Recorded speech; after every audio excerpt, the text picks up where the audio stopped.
It has been insanely windy all morning long. Every time I come out here to our outdoor weather center, it just feels like we get a brand new 60-mile-per-hour wind gust, and everything has been kind of just shaking and swaying in the winds. We've been doing a lot of comparisons to previous windstorms, like back in 2021 and 2015. In 2021, we used to have trees behind our set here.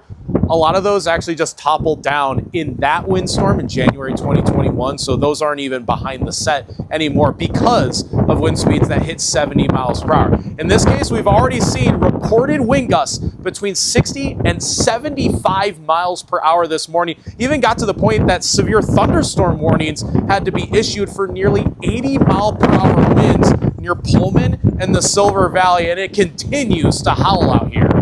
And back inside, we actually just took our third power hit of the morning. More than 90,000 people without power due to today's windstorms. High wind warnings go until 4 p.m. this Wednesday.